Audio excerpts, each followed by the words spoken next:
అందరికీ నమస్తే. ఈ వీడియో చూస్తున్న ప్రతి ఒక్కరికి నా హృదయపూర్వకమైన వందనాలు. బైబిల్ దేవుడు చేసిన మిస్టేకులు ఏమిటివో నేను ఈ బైబిల్ ద్వారా మీకు చూపించుకుంటూ వస్తున్నా.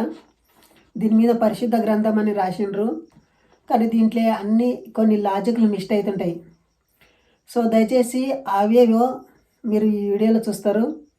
వీడియోని ఫస్ట్ నుండి లాస్ట్ వరకు చూడండి, స్కిప్ చేయకుండా చూడండి, అప్పుడే మీకు క్లుప్తంగా అర్థమవుతుంటుంది. క్రైస్తవంపై బురద జల్లి క్రైస్తవుని ఏదో దోషం ఉండి చెప్పినట్లు నేను కాదు.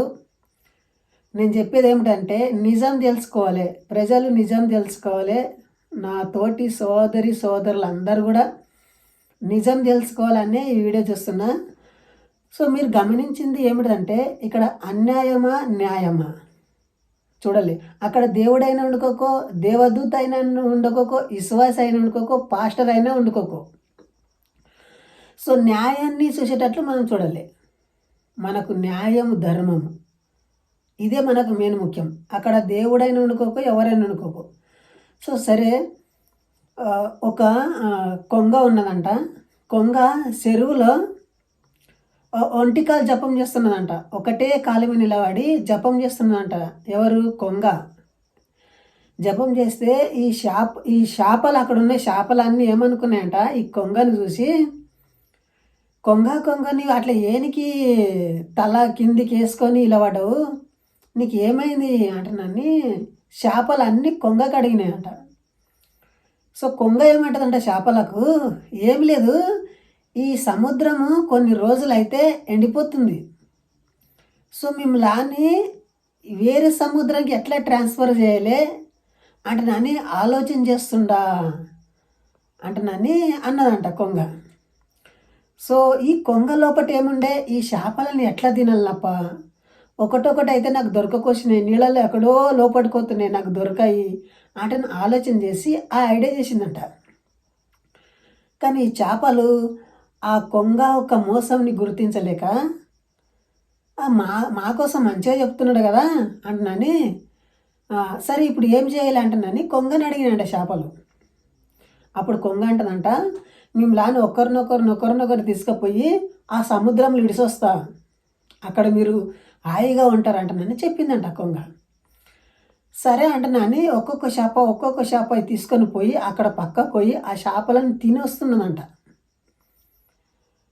ఇక్కడ ఏం జరుగుతున్నదంటే బైబిల్ దేవుడు కూడా ఈ జనాన్ని, మన భారతదేశంలో ఉన్న జనాన్ని ఒక మోసం చూపినట్లు నాకు అనిపిస్తుంది. మీకు పరలోకం దొరుకుతుంది, స్వర్గం దొరుకుతుంది అని చెప్పి అవి దొరకనిలాగా చేస్తున్నాడు. ఎట్లంటే యేసు ప్రభు 2000 సంవత్సరాల క్రితమే ఈ లోకంకి వచ్చి నేను పోయి జల్దొస్తా అని ప్రజలకు చెప్పిండు. ఇక్కడ ఉన్న వారిలో కూడా కొంతమంది చనిపోతలే అని కూడా చెప్పిండు. ఇంచుమించు ఇప్పటికీ 2000 సంవత్సరాల క్రితం అయిపోయింది, యేసుక్రీస్తు ఇంకా రాలేదు. బైబిల్లో కూడా కొన్ని లాజిక్లు మిస్ అయి ఉంటాయి, అవేవో మీకు చదివి వినిపిస్తా, దయచేసి మీరు వినండి. మత్తయి సువార్త 2వ అధ్యాయము 13 నుండి నేను చదివి వినిపిస్తా. ఇవి వచ్చిన చాలా మంది మీకు చదివి వినిపించింటారు, చెప్పింటారు, మీరు కూడా ఎన్నోసార్లు చదివింటారు. కానీ నేను చెప్పినట్లే యా పాస్టర్ కూడా చెప్పాడు, మీ తలంపులో కూడా అది రాదు. ఎందుకంటే ఒక్కొక్కరు ఒక్కొక్క రకంగా అబ్జర్వ్ చేస్తుంటారు ఈ వాక్యాన్ని. నేను నాటోడి ధర వినండి ఎట్లా చెప్తుంటా. ఒకవేళ మీకు తప్పు అనిపిస్తే నాకు కామెంట్ చేసి చెప్పండి, నా నంబర్కు ఫోన్ చేసి మీరు మాట్లాడండి.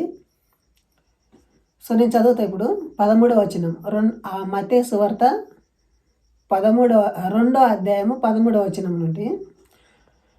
వారు వెళ్ళిపోయిన తర్వాత ఇదిగో ప్రభు దూత స్వప్నమందు ఏసేపునకు ప్రత్యక్షమై,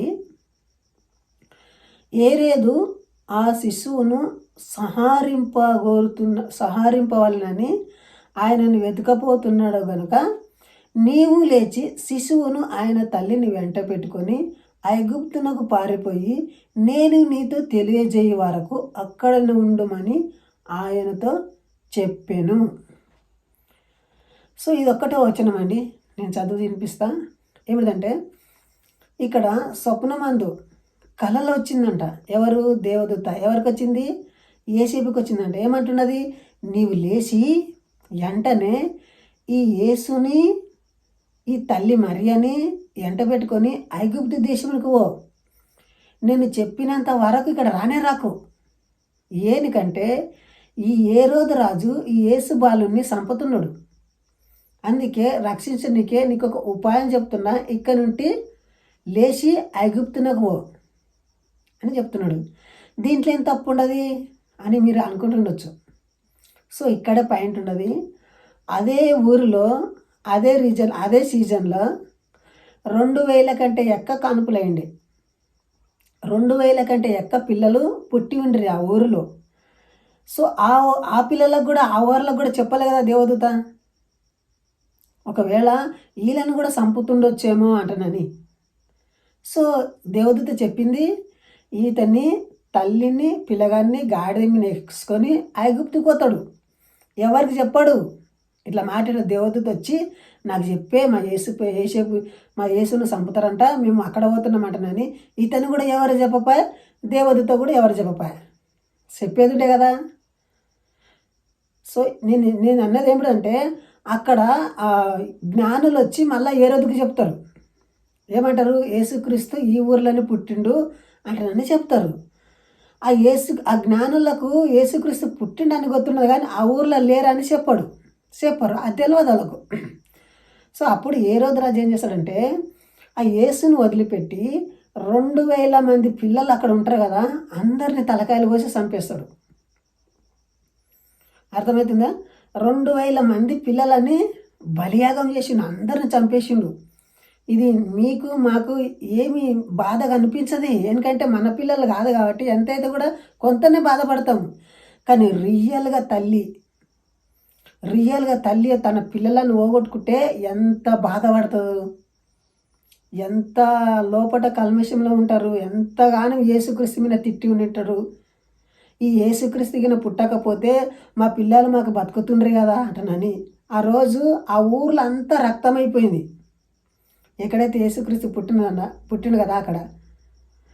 ఎందుకంటే కొన్ని కుటుంబాలు చెప్పుకోలేదు. పెద్ద పెద్ద రాజులు ఉండరు, రాజుల అంతా వచ్చి సంటి పిల్లలని అందరినీ తీసుకొని వచ్చి రోడ్డు మీద తలకాయలు కోసి పడేస్తుంటారు చిన్న చిన్న పిల్లలని.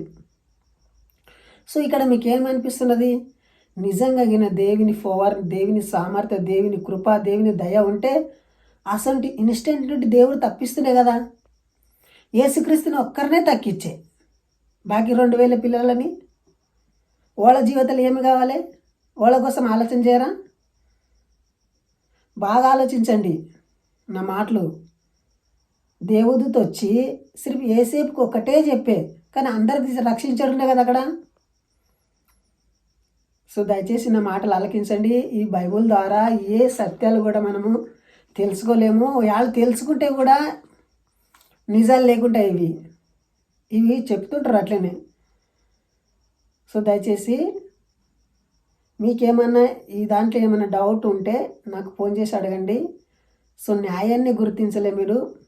నేను చెప్పిన దాంట్లో మీరు తప్పు పట్టకుండా న్యాయాన్ని ఆలోచించండి, సత్యం వైపు తిరగండి.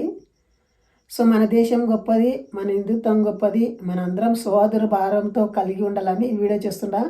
కానీ బైబిల్ మాత్రము మనలానే అలా జీవింప చేస్తలేదు.